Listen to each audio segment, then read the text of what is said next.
ಬಿಜೆಪಿಯಲ್ಲಿ ಇಷ್ಟು ದಿನ ಇದ್ದಂತಹ ಕಚ್ಚಾಟ ಬಡದಾಟ ಎಲ್ಲವೂ ಕೂಡ ನೆನೆ ಬೀದಿಗೆ ಬಂದಿದೆ. ಬೀದಿರಂಪ ಅನ್ನೋ ರೀತಿ ಪರಿಸ್ಥಿತಿಯಲ್ಲಿ ಸದ್ಯಕ್ಕೆ ರಾಜ್ಯ ಬಿಜೆಪಿಯ ನಾಯಕರು ಇದ್ದಾರೆ. ಈ ಬೆನ್ನಲ್ಲೇ ಕೆಲ ಹಿರಿಯ ನಾಯಕರ ಸಿಟ್ಟು ನೇರವಾಗಿ ತಿರುಗಿರೋದು ರಾಧಾ ಮೋಹನ್ ದಾಸ್ ಅಗರ್ವಾಲ್ ಮೇಲೆ. ರಾಜ್ಯ ಬಿಜೆಪಿಯ ಕೆಲ ಹಿರಿಯರಿಂದ ಟಾರ್ಗೆಟ್ ಆದ್ರ ರಾಧಾ ಮೋಹನ್ ದಾಸ್ ಅಗರ್ವಾಲ್. ದೆಹಲಿಯಿಂದ ಬಂದ ಉಸ್ತುವಾರಿಗಳು ಸಭೆಗೆ ಬರಬೇಕಾದ್ರೆ ಯಾವ ರಿಪೋರ್ಟ್ ಅನ್ನು ತಂದಿದ್ರು ಅನ್ನೋದು ಪ್ರತಿಯೊಬ್ಬರು ಪ್ರಶ್ನೆ. ಇಲ್ಲಿನವ್ರು ಇನ್ನೂ ರಿಪೋರ್ಟ್ ಅನ್ನು ಕೊಟ್ಟಿಲ್ಲ. ಈ ಉಪಚುನಾವಣೆಗೆ ಸಂಬಂಧಪಟ್ಟಂತೆ ಅವ್ರ ಹತ್ರ ಇದ್ದಿದ್ದ ರಿಪೋರ್ಟ್ ಯಾರದ್ದು, ಯಾರ ಅಣತಿಯಂತೆ ಬಂದ್ ಕೊಟ್ರು, ಯಾರ ಅಣತಿಯಂತೆ ಬಂದ್ ಮಾತಾಡಿದ್ರು ಕೋರ್ ಕಮಿಟಿ ಸಭೆಯಲ್ಲಿ ಅನ್ನೋದು ಕೆಲವರ ಪ್ರಶ್ನೆ. ಹೈಕಮಾಂಡ್ ಸೂಚನೆಯಂತೆ ರಾಧಾ ಮೋಹನ್ ದಾಸ್ ನಡೆದುಕೊಂಡ್ರ ಅಥವಾ ಬಿಎಸ್ವೈ ಕ್ಯಾಂಪ್ ಸೇರ್ಕೊಂಡು ವಿಜಯೇಂದ್ರ ಪರ ಬ್ಯಾಟಿಂಗ್ ಮಾಡಿದ್ರ? ಈ ಗೊಂದಲ ಸದ್ಯಕ್ಕೆ ರಾಜ್ಯ ಬಿಜೆಪಿ ನಾಯಕರಲ್ಲಿದೆ. ಮೊನ್ನೆ ರಿಪೋರ್ಟ್ ಡಿಸೈಡಿಂಗ್ ಫ್ಯಾಕ್ಟರ್ ಆಗುತ್ತಾ? ರಾಜ್ಯ ಬಿಜೆಪಿಯ ಕೋರ್ ಕಮಿಟಿ ಸಭೆಯಲ್ಲಿ ಎಲ್ಲವೂ ಕೂಡ ಮುಕ್ತವಾಗಿ ಮಾತನಾಡೋದಕ್ಕೆ ಅವಕಾಶವನ್ನು ಕಲ್ಪಿಸ್ಕೊಡ್ತೀನಿ ಅಂತ ಹೇಳಿದ್ರು. ಎಲ್ಲರೂ ಮುಕ್ತವಾಗಿ ಮಾತಾಡಿ ಅಂತ. ಆದ್ರೆ ತಮ್ಮದೇ ಆದ ವರದಿಯನ್ನ ಇಟ್ಕೊಂಡು ಓಪನ್ ಟಾಕ್ಗೆ ಅವಕಾಶ ಮಾಡಿಕೊಟ್ಟಿದ್ರು ಅನ್ನೋದು ಗೊತ್ತಾಗ್ತಿದೆ. ಈ ವೇಳೆ ನಾಯಕರ ನಡುವೆ ಮಾತಿಗೆ ಮಾತು ಬೆಳೆದು ಟಾಕ್ ವಾರ್ಗೆ ಇದು ತಿರುಗ್ತು ಅಂತ. ಉಸ್ತುವಾರಿ ರಾಧಾ ಮೋಹನ್ ದಾಸ್ ವಿರುದ್ಧನೇ ಬಿಜೆಪಿಯ ನಾಯಕರುಗಳು ತಿರುಗಿ ಬಿದ್ರು. ಟಾಂಗ್ ಕೊಟ್ಟವರಿಗೆ ರಾಜ್ಯ ಬಿಜೆಪಿ ಉಸ್ತುವಾರಿ ನಾನ್ ಇನ್ಚಾರ್ಜು ಅಂತ ಮಾತಿನಲ್ಲೇ ತಿವಿದ್ರು. ನೀವು ಮಾತಾಡೋದು ಗೊತ್ತು, ನನ್ನ ಬಳಿ ರಿಪೋರ್ಟ್ ಇದೆ ಅಂತೆಲ್ಲ ಟಕ್ಕರ್ ಕೊಟ್ಟಿದ್ದಾರಂತೆ. ಸೊ ಉಸ್ತುವಾರಿ ಬಳಿ ಇದ್ದಂತಹ ವರದಿ ಬಗ್ಗೆ ಬಿಜೆಪಿಯಲ್ಲಿ ಬಿಸಿ ಬಿಸಿ ಚರ್ಚೆ ಆಗ್ತಾ ಇದೆ. ಹೈಕಮಾಂಡ್ಗೆ ಉಸ್ತುವಾರಿ ಕೊಡುವಂತಹ ವರದಿ ಬಗ್ಗೆ ಕೂಡ ಮುಂದಿನ ಕೆಲ ನಾಯಕರ ಭವಿಷ್ಯ ನಿರ್ಧಾರ ಆಗುತ್ತಾ ಅನ್ನುವಂತಹ ಕುತೂಹಲ ಒಂದ್ ಕಡೆಗಿದೆ. ಎಲ್ರಿಗೂ ಇರೋದು ಒಂದೇ ಪ್ರಶ್ನೆ. ಈಗ ನೀವು ಸದಾನಂದ ಗೌಡ್ರ ನೇತೃತ್ವದಲ್ಲಿ ಸತ್ಯಶೋಧನಾ ಸಮಿತಿ ಅಂತ ಒಂದು ರಚನೆ ಮಾಡಿದ್ರಿ. ಅದನ್ನೇನಕ್ಕೆ ರಚನೆ ಮಾಡಿದ್ರಿ? ಶಿಗ್ಗಾವಿ ಮತ್ತೆ ಸಂಡೂರಿನಲ್ಲಿ ಯಾಕೆ ಸೋತ್ರು ಅಂತ ಒಂದು ರಿಪೋರ್ಟ್ ಕೊಡಿ ಅಂತ. ಆ ರಿಪೋರ್ಟ್ ಬರೋಕ್ಕೂ ಮುಂಚೆನೆ ರಾಮುಲು ನಿಮ್ಮಿಂದಾಗಿ ಸೋಲ್ತು ಸಂಡೂರು ಅಂತ ಹೇಳಿದ್ರೆ ರಾಮುಲು ಅವ್ರು ಸಹಿಸ್ಕೊಳ್ತಾರ?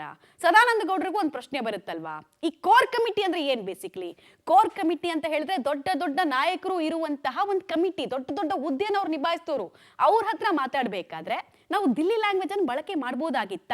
ಮತ್ತು ಒನ್ ಸೈಡ್ ಆಗಿ ರಾಧಾ ಮೋಹನ್ ದಾಸ್ ಅಗರ್ವಾಲ್ ಅವರು ಇಲ್ಲಿ ನಿಂತ್ಕೊಂಡಿದ್ದಾರೆ ಅನ್ನೋದು ಬಹುತೇಕರ ಆಕ್ರೋಶ. ಈ ಹಿಂದೆ ಅದು ರಾಧಾ ಮೋಹನ್ ದಾಸ್ ಅಗರ್ವಾಲ್ ಬಗ್ಗೆ ಮಾತ್ರ ಫಸ್ಟ್ ಕಂಪ್ಲೇಂಟ್ ಅಲ್ಲ, ಅದು ಹಿಂದೆ ಅರುಣ್ ಸಿಂಗ್ ಅವ್ರು ಇದ್ರಲ್ಲ, ಅವ್ರ ಬಗ್ಗೆ ಕೂಡ ಇಂಥದ್ದೇ ಆಕ್ರೋಶ ಇತ್ತು, ನೀವು ಸರಿಯಾಗಿ ನಿಭಾಯಿಸ್ತಾ ಇಲ್ಲ ಅಂತ.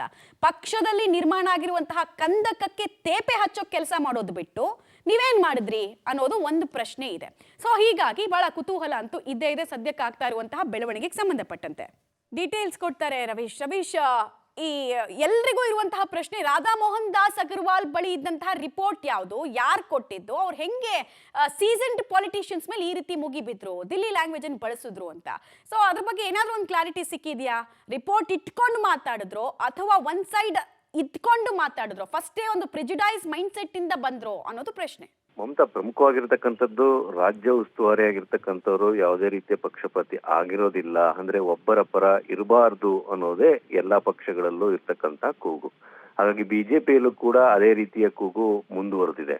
ಪ್ರಮುಖವಾಗಿ ಕೇವಲ ಶ್ರೀರಾಮುಲು ವಿಚಾರ ಅಲ್ಲ, 3-4 ವಿಚಾರಗಳು ಕೂಡ ಪ್ರಸ್ತಾಪವಾದಂತಹ ಸಂದರ್ಭದಲ್ಲೂ ಕೂಡ ರಾಧಾ ಮೋಹನ್ ದಾಸ್ ಅವರು ಕೆಲವು ವಿಚಾರಗಳನ್ನ ಪ್ರಸ್ತಾಪ ಮಾಡಿದ್ದಾರೆ. ಹಾಗಾಗಿ ಆ ರಿಪೋರ್ಟ್ ಅಧಿಕೃತವಾಗಿ ಬಿಜೆಪಿ ಹೈಕಮಾಂಡ್ಗೆ ತಲುಪಿರ್ತಕ್ಕಂತ ವರದಿಯೋ ಅಥವಾ ಯಾರದ್ದೋ ಮಾತನ್ನ ಕೇಳಿ ಆ ಒಂದು ಮಾತಿನ ಮೂಲಕ ಅದನ್ನ ಅಲ್ಲಿ ವರದಿಯಾಗಿ ಮಂಡಿಸುವಂತ ಪ್ರಯತ್ನವನ್ನ ಮಾಡಿದ್ರ ಅನ್ನೋದೇ ಈಗ ಬಹುದೊಡ್ಡ ಪ್ರಶ್ನೆ.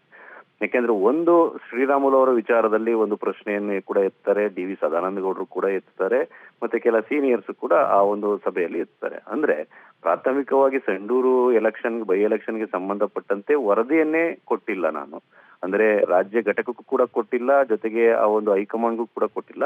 ಇಂಥ ಸಂದರ್ಭದಲ್ಲಿ ಹೇಗೆ ಅವರನ್ನ ಸೋಲಿಗೆ ಹೊಣೆ ಮಾಡ್ತೀರಾ ಅಂತ ಕೂಡ ಇದೇ ಡಿ.ವಿ.ಎಸ್ ಪ್ರಶ್ನೆ ಮಾಡಿದ್ದಾರೆ. ಹಾಗಾಗಿ ಅವರು ಯಾವ ವರದಿಯ ಆಧಾರದ ಮೇಲೆ ಶ್ರೀರಾಮುಲು ಅವರ ಮೇಲೆ ಒಂದು ರೀತಿಯಲ್ಲಿ ಚಾರ್ಜ್ ಶೀಟ್ ಅನ್ನ ಹಾಕಿದ್ರು, ಗರಂ ಆದ್ರು ಅನ್ನೋದ್ರ ಬಗ್ಗೆ ಕೂಡ ಸಾಕಷ್ಟು ಚರ್ಚೆ ಆಗ್ತಾ ಇರ್ತಕ್ಕಂಥದ್ದು.